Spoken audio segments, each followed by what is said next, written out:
Little Round Top is a small hill south of Gettysburg, Pennsylvania.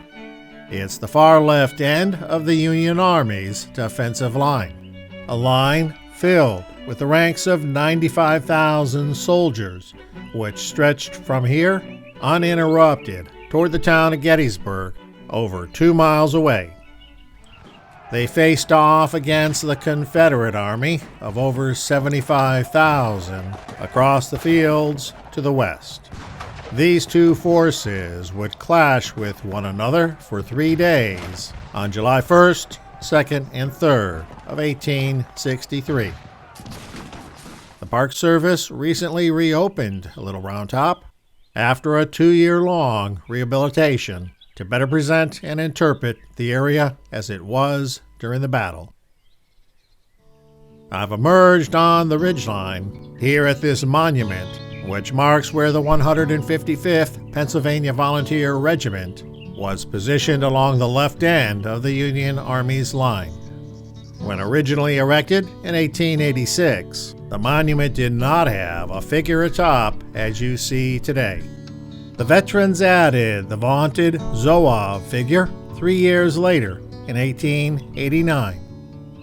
Like most units, the 155th Regiment found themselves attached to various commands over the course of the war. At the Battle of Gettysburg, the 155th was one of 4 regiments that made up the 3rd Brigade. The 3rd Brigade was part of the 2nd Division, which was under the Army's 5th Corps. The right side of the pedestal pays homage to the 3rd Brigade and lists the unit's engagements. The back side honors the 2nd Division, and the left side commemorates the 5th Corps.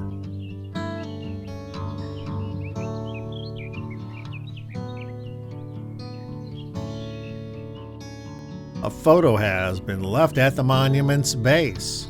Someone's ancestor, Augustus Heisey. Heisey was a 2nd lieutenant in the regiment's Company C. He was present right here along this ridge during the warm first days of July. I'm glad to report that Augustus survived Gettysburg. In fact, he survived the war and mustered out into civilian life in June of 1865. He died at age 79 in 1922 after a long and successful life. Looking right toward the north, monuments extend off into the distance, each marking the location of a unit of the Union Army on that 2-mile line extending toward Gettysburg. To our front, a commanding view of the fields below, killing fields where so many soldiers lost their lives as some attacked the hilltop and others defended it. Looking left, the 146th New York Infantry Monument, the next unit in the line of defense and also part of the 3rd Brigade. Beyond is the iconic silhouette of General Warren as he stood atop a large boulder, assessing the defenses here at the far left of the Union line, peering at the battlefield conditions below, taking it all in. The sign reads, about 3:30 p.m. on July 2nd, the Union Army's Chief Engineer, General G.K. Warren, stepped out on the rocks. General Meade had sent him to determine if the hill was in danger of capture. Warren found men of the Union Signal Corps here, sending coded messages to Army headquarters, but no infantry. Little Round Top was undefended.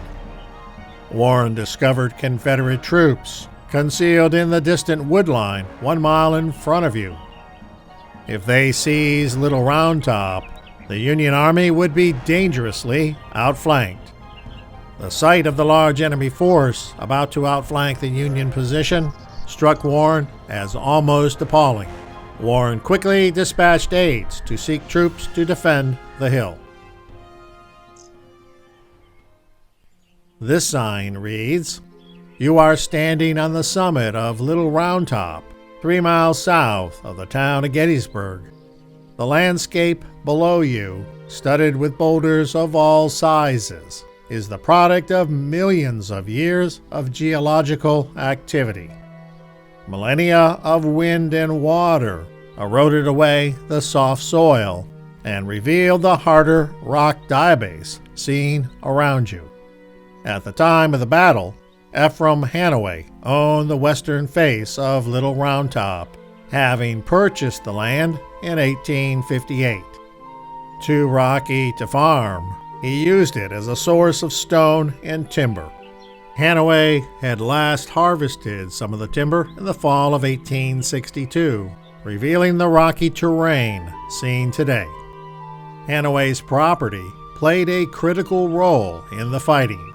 The sweeping vistas and commanding height would prove an advantage to whichever army occupied the hill and an impediment to those who sought to attack it. Thus, geography and geology made this little rocky hill a critical position on the battlefield. As I move further left down the line, these 3-inch rifles are in the approximate position of Battery D's 6 guns, commanded by Lieutenant Charles Hazlitt. Also located along this section of the line were the 91st Pennsylvania Volunteers, the next infantry unit in the defensive line. The inscription in part pays tribute to Lieutenant Charles E. Hazlitt, the commander of the 5th U.S. Artillery Unit I just mentioned. Hazlitt died here on 2 July 1863. Out in front of the artillery, the 91st Monument shows where the unit was positioned, taking advantage of the natural protection, the crevices and boulders the ground provided.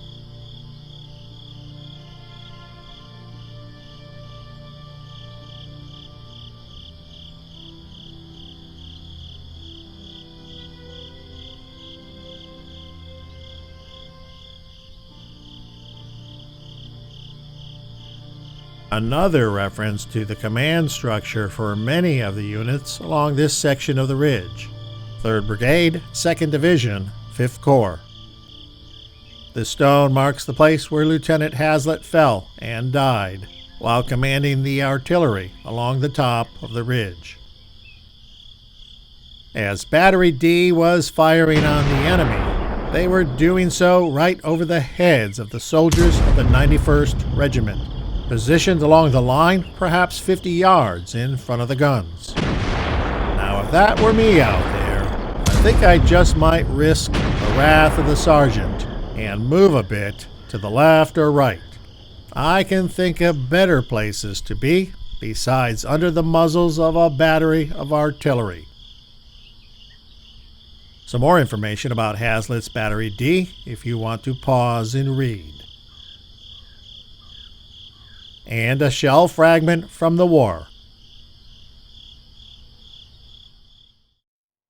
As I continue moving left along the line, I come to the 44th New York Monument, one of the most elaborate on the hilltop, with an observation deck on its roof, offering a superb elevated view of the area.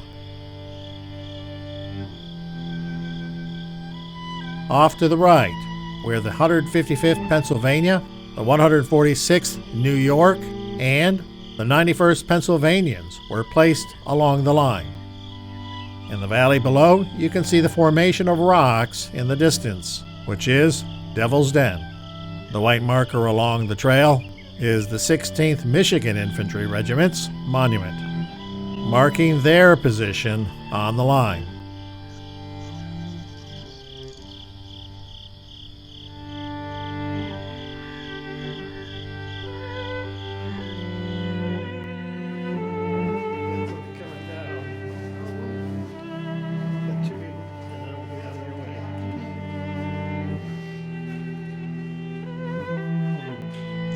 These two markers at the monument's base commemorate the 12th New York Regiment, Companies D and E, who were serving nearby at the 5th Corps' headquarters.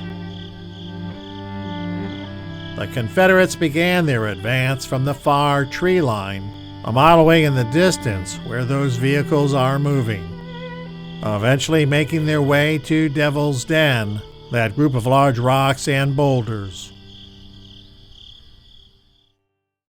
Part of the 2-year renovation project was the restoration of one of the breastworks erected by the soldiers.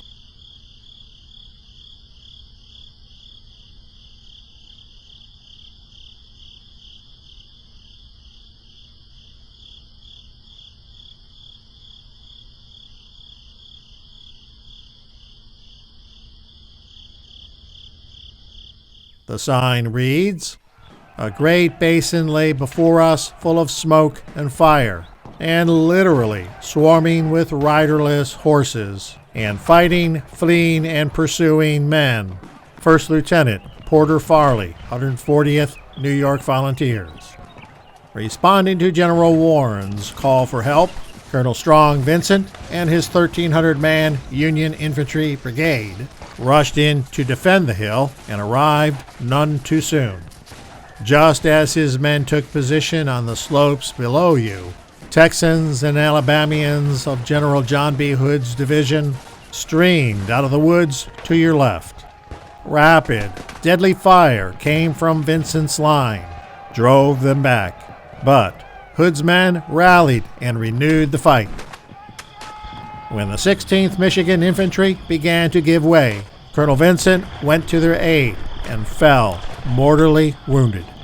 Just then, over the hill behind you, poured the 140th New York Infantry, led by Colonel Patrick O'Rourke. The New Yorkers, with unloaded muskets, swept down the hill in front of you into the surging Confederates. O'Rourke fell dead when a bullet pierced his neck. After a bloody struggle, the exhausted Confederates fell back, leaving Little Round Top in Union hands. The American Civil War was a tumultuous time in the United States. It raged for 4 years, tearing the country apart. The battle here at Gettysburg was considered the high watermark of the war. Yet, it took another 2 years before the Confederacy finally surrendered in 1865. The conflict was over, but a huge wound had been laid open. The healing process would take time. In fact, it would take around a century, and it would leave scars. But scars serve as reminders of our past, and our past is the very fabric of who we are. To cover up one's scars is to cover up one's past. It only serves to put one at risk of repeating mistakes. Americans have never been perfect and never will be, but America does learn from its mistakes. It has changed and adapted. It has always endeavored to make life better. Remember, life is a journey. Enjoy the ride.